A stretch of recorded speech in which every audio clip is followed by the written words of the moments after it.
Welcome to Modern Entrepreneur. I'm Landon Ray, and I have Luisa Zhou with me today, who's a serial entrepreneur, online educator who teaches people how to leave their day-to-day jobs and start their own six-figure plus business working for themselves. She's helped hundreds of students, coaches, designers, copywriters, and consultants, and shown them how to launch businesses that generate anywhere between $10,000 and $100,000 in just a matter of months. She's appeared in numerous online and print publications, including Forbes, Inc., Entrepreneur Magazine, and a lot more. Thank you so much for being here today. Thanks for having me. So tell me, first of all, when you got started, how long has it been? So I've been in this business for about 3 years ago, for about 3 years. I started my first business about 10 years ago. And what was that? Tutoring business. Tutoring? Yeah. And what made you switch from tutoring into coaching? Oh, it was a long journey, actually. So moved from tutoring, and that was just realizing it wasn't something I wanted to spend my life doing. And after that, went into digital mobile payments. And we just missed our window there. You started a business? For a while. Yeah. Worked on it for a while, but then with Stripe, Square, and Apple Pay, it really just wasn't taking off. And then I went into digital advertising, and then that's when I realized, you know, the corporate world is not really what I thought it would be. And so I struck out on my own again to really provide digital advertising services. And that's when I realized that there was this whole world of people who wanted to build their own businesses, but didn't necessarily have someone speaking specifically to them. And so you started about 3 years ago, and you started doing what? Just coaching and like saying, I'll take you on as a personal client? Yes, that's how I started. And did it just like work right out of the gate, or what happened? So no, I actually tested lots of different things before realizing that this was the market. I started first actually teaching Microsoft Excel. And then career coaching. Had a little bit of success with that, but realized again it wasn't really something I wanted to build a true business around. And then went into digital consulting, or about 3 years ago was when Facebook ads were becoming really popular. And that's what I did at my corporate job at the time. And so I started taking my first clients, managing their ads for them. And so grew that business into a good business, and that's when I had people start coming to me asking, you know, how did you do this while in a job? How did you use it to replace your income? And I realized that, wow, there's a really great market here, and I would love to speak to that. You know, relatively long and winding road it's been to get here. If you could go back and tell your earlier self, a bit of advice, some wisdom that would make that process, easier or less painful or faster, what would it be? Oh, I wish there was something I could to say that. I think the biggest thing is just try and not feel so frustrated all the time. Because I remember just constantly thinking, is this the business I want to spend the rest of my life on? Am I going to be building something that I truly care about? Am I doing enough, growing enough at every single stage? And it makes for a very miserable life. What I would tell myself is that, I mean, like Steve Jobs said, looking back, the dots connect the end of themselves. And so that's what I would say. Everything has a reason. Learn what you can from that, do the best you can, and trust that the next step will unfold when the time's right. And would you, do you still imagine that this is the business you'll do for the rest of your life, or would you give yourself a break about that? Yeah, I'm a little bit nicer to myself about that. I love what I do. I'm very passionate about it. I don't know that this is my last business. What do you feel like is your unique skill set that allows you to be successful, through all this stuff? I think the biggest thing is I am able to motivate people and connect with them in a way that makes them feel what they want to achieve is not impossible. They don't feel belittled when they speak to me. They feel inspired and motivated. And then, of course, they realize that there's a way to do it. I would say that's my big skill. Right. So you got quite a bit of experience kind of from the outside in, looking at businesses. You get to see new businesses all the time. Is there something that stands out at you that you kind of like see all the time, like the first thing that you can tell businesses, here's what you need to do right now. Here's the thing that 70% of the businesses you see are lacking. Well, different phases, right? But the first thing for new businesses that I see is they try and scale too quickly. They try and be too big before they're ready.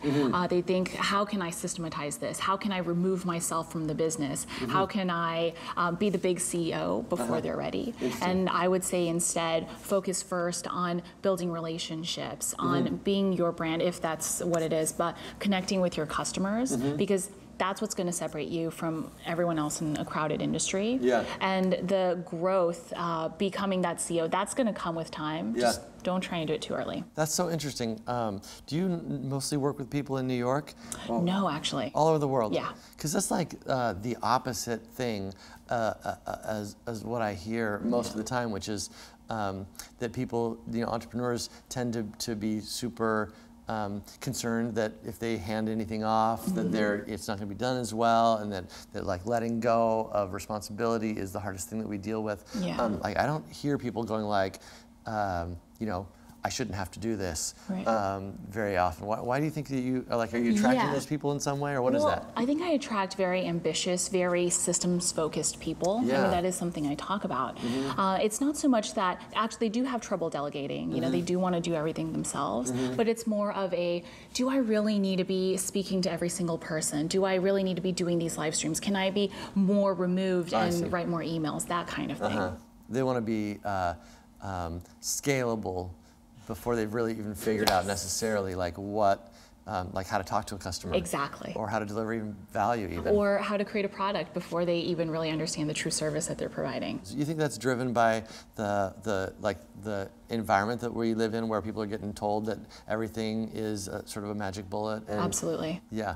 So what do we do about that as a community?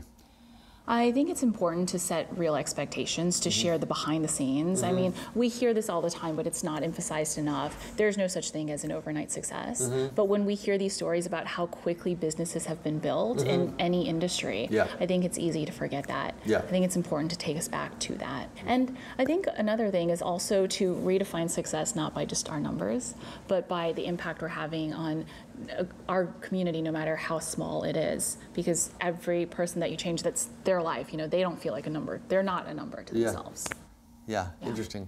So speaking of showing the behind the scenes, tell me about your business and what you're struggling with. What are you working on? What is the next sort of like problem you need to solve, or the thing you need to learn? Yeah, so my biggest problem right now is the same thing that we were just talking about, which is scaling while I maintain a relationship with my customers, because as you know, the online, especially the course industry, is so crowded. And I don't want to be just another course where you never have any relationship other than with the course material. And so I'm struggling to scale that to support more people while giving them the support that they need. So how are you going to do it? I don't have the answer yet right now. We are working on building out more support staff, more coaches, but and we're adding more interesting things like gamification to our courses and make it more interactive and fun follow-up scripts. But it's a work in progress. Yeah, I mean, it seems like there's three sort of paths that coaches tend to go on. They either productize their thing and sell it, off the shelf, or they do the sort of Dan Sullivan model where you certify coaches and have them doing your thing all over the thing, or you just charge a crap ton more money, and maybe even take a part of the business or whatever it might be. Does one of those call to you, or are you going to do all three, or what is your plan? No, so definitely not the second two that you mentioned. I'm leaning more towards the first one, but with a more personalized touch. I just haven't figured out the perfect way to do it yet. So you'll just experiment, or you'll sleep on it and have an epiphany? Both. Well, hopefully the latter, but probably most experiment. So you're obviously young at the beginning of your career, but do you have a sense of kind of like big picture what it is that you're building? What is your legacy going to be about? Well, I hope my legacy is to really inspire people to know that they can do whatever it is they want. And that, in my own personal experience, I had a lot of people who didn't believe in me at every stage, no matter what it is I wanted to do. And I really want people to realize that if you believe in yourselves, to have that confidence in yourself, it doesn't really matter what the rest of the world is saying. There is a way for you to accomplish it. And it is possible to overcome fear, lack of confidence, and that's really the legacy I want to leave people with. Yeah. Yeah. Awesome. So we call this thing Modern Entrepreneur because we are trying to sort of shine a light on what it means to be an entrepreneur in this unique moment in our history, right? We have all these kind of like new opportunities to reach out to people, and I'm curious what you think, you know, A, what those opportunities are, and B, what are the responsibilities that come with the kind of power that we have in this moment? There's unlimited opportunity. You can literally do whatever you want with the lowest cost and overhead possible in ever. I remember when we were building the mobile payment startup, to even get started, we needed hundreds of thousands of dollars for the hardware alone. Yeah. Right? And in just a few years, the world has changed so much, it's incredible. Yeah. So I would say that the opportunity is you can reach millions, billions of people right now at the lowest cost, largest scale ever.